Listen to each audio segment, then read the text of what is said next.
Ազգային արժանապատվության մասին մի բան պատմեմ, հայր ջան։ 2010 թվականն էր, ֆինանսների նախարարությունում էի աշխատում, մի ամսով գործուղվել էի Տոկիո, որտեղ փորձի փոխանակում էր, նաև որոշ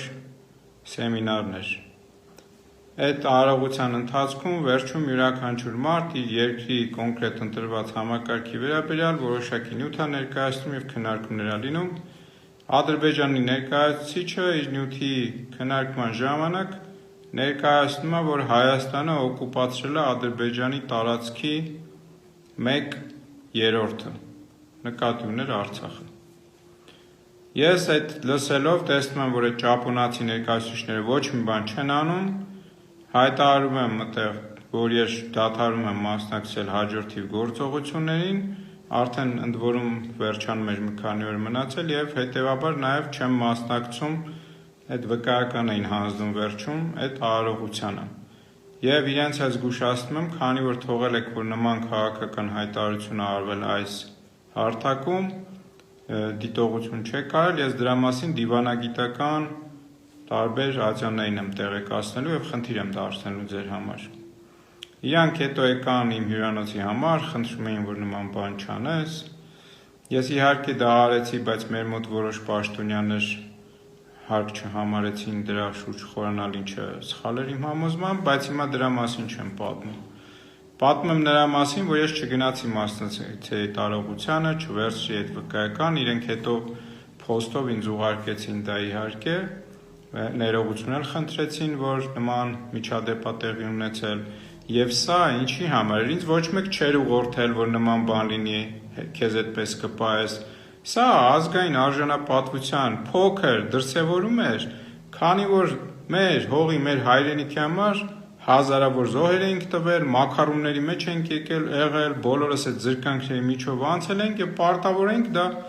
ինչ-որ ձևով ամեն մեկս մեր դիրքում պաշտպանել։ Հիմա այսօր Հայաստանի այս մեծ ամոթի շրջանը, տեսեք, հիմա ներկայի շրջանը ես անվանել եմ մեծ ամոթի շրջան։ Այս մեծ ամոթի շրջանը հերթական դրսևորում է ունենում նախագահի պաշտոն զբաղեցնող Վահագն Խաչատրյանը ինչ է անում, գնում է Դավոսում, տնտեսական ֆորում է հանդիպում է, Ալիևին ասում է շնորհակալություն, պատկերացնում եք դուք այն Ալիևն է, որ տասնյակ հայերի հիմա գերի է պահում, այն Ալիևն է, որ հայկական տարածքները գրավել է, այն Ալիևն է, որ ասում է հայկական ցեղասպանություն չի եղել, կեղծ այդի հորինած, այն Ալիևն է, որ այս մեր Հայաստանը համարում է արևմտյան Ադրբեջան։ Սա, Ժորժ ջան, չգիտեմ ինչ բառերով գնահատեմ, չեմ ուզում վիրավորական բաներ ասեմ, մեկը անիմաստ է իրենց գործողություններով, իրենք իրենց այնքան են վիրավորում, նսեմացնում, բայց ես մի բան կասեմ, մեզ բոլորիս հայերիս շատ ամոթ է, ես դրա համար մեծ ամոթի շրջան սա ասում, որ մեր երկիրը նկարացնում նման մարդ, ինքը Փաշինյանը և մյուսները, և դրա համար եմ ինքը շարունակաբար ասում, որ Հայաստանի իշխանությունները հայկական շահեր չեն ներկայացնում, չի կարող հայկական շահ ներկայացնող ղեկավարը շնորհակալություն հայտնել Ալիևին, որը հայկական տարածքներ այս պահին էլ ունի գրաված, որը գրավել է Արցախը, որը ունի հայ գերիներ, որը սպառնում է գրավել ամբողջ մյուս հայկական տարածքները։ Սա ուղղակի